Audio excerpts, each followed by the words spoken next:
Piensa en esto, un bebé abandonado en medio del bosque. No hay cuna, no hay voz materna, solo frío. Y ojos observando entre los árboles. Pasan los días. No muere, solo llora. Algo cambia dentro de él. Hoy en Trasfondo, la verdad escalofriante detrás de los niños ferales.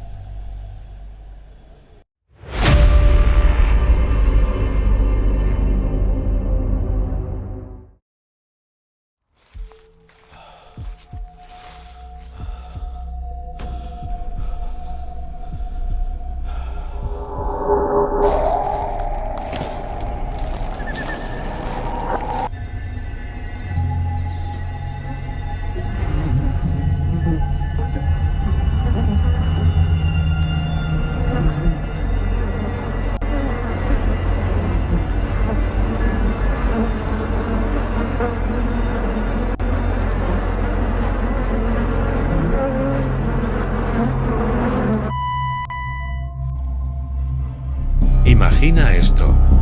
Un bosque denso y silencioso. En medio de la oscuridad, unos ojos brillan entre los arbustos. No es un animal. Es un niño. Sus movimientos no son los de un humano común. Su mirada es salvaje. Sus manos y pies están cubiertos de lodo y cicatrices.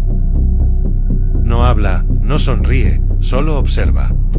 Esperando el momento para correr de nuevo a la espesura. No es una escena de película. Es real. Se trata de un niño feral.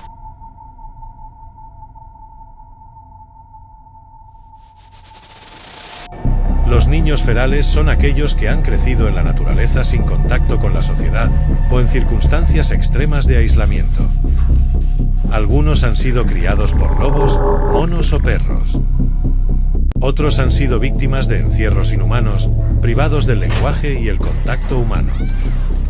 Sus historias son perturbadoras. Y hoy, en Trasfondo, exploraremos algunos de los casos más impactantes de niños ferales en la historia. El término niño feral se refiere a menores que han crecido en condiciones extremas de aislamiento, ya sea en la naturaleza o en entornos de privación total. Sin contacto con la civilización, sin educación, sin lenguaje.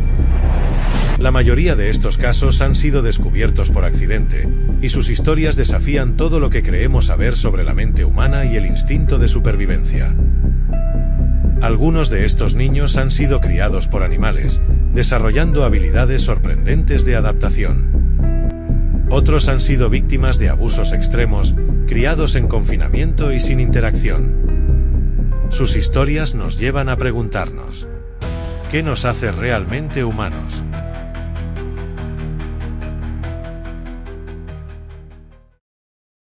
Nuestro primer caso es el de Oksana Malaya, una niña ucraniana que fue encontrada en 1991, con un comportamiento más parecido al de un perro que al de un ser humano.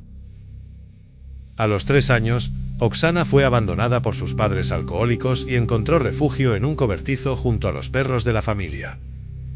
Durante 5 años, su única compañía fueron estos animales, imitando sus comportamientos, gruñendo, corriendo en 4 patas y desarrollando reflejos más propios de un canino que de una niña.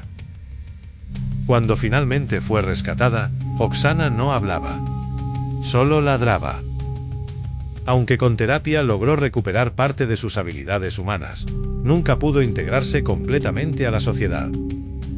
Hoy vive en una institución para personas con necesidades especiales.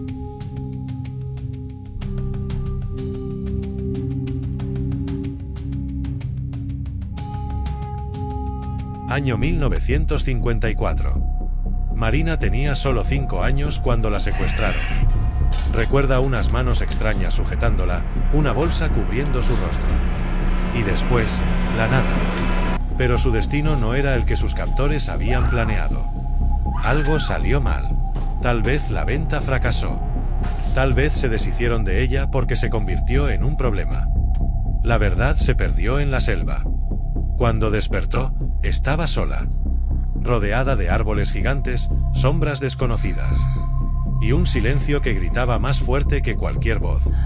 El hambre la golpeó primero. Después, el miedo. Pero lo peor fue la soledad. Sin saber qué hacer, comenzó a vagar. Día tras día, tropezando con raíces, alimentándose de lo que encontraba. Su cuerpo se debilitaba. Su mente se rompía. Y cuando la muerte parecía inevitable, los monos aparecieron. Al principio, la ignoraron. Para ellos, solo era otra criatura más que deambulaba sin rumbo. Pero ella los observaba. Los copiaba. Cómo trepaban. Cómo encontraban comida. Cómo se protegían. Y poco a poco, dejó de ser una niña humana. Y se convirtió en algo más. Años después, cuando la encontraron, no hablaba. No caminaba erguida. No sabía que era un ser humano. Más tarde, fue vendida a un burdel en Cúcuta, luego vivió en las calles, y luego se convirtió en esclava de una familia mafiosa. Hasta que una vecina la rescató de su difícil situación. Marina escribió su autobiografía. La chica sin nombre fue rechazada por varios editores porque creían que no era auténtica.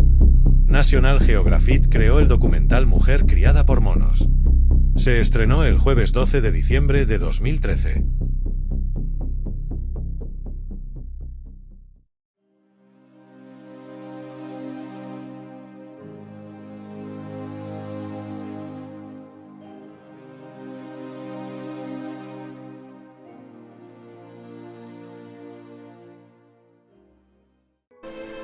España también tiene su propio niño salvaje. Marcos Rodríguez Pantoja fue encontrado en 1965, después de haber pasado 12 años viviendo con lobos en la Sierra Morena. A los 7 años, fue abandonado en la montaña y sobrevivió gracias a una manada de lobos que, increíblemente, lo aceptó como uno de los suyos. Durante más de una década, Marcos no tuvo contacto humano. Su dieta consistía en lo que cazaba, y su comunicación era a base de gruñidos y aullidos. Cuando fue rescatado, Marcos ya no sabía hablar y tuvo grandes dificultades para reintegrarse en la sociedad. A día de hoy, asegura que su vida con los lobos fue más feliz que su vida entre humanos.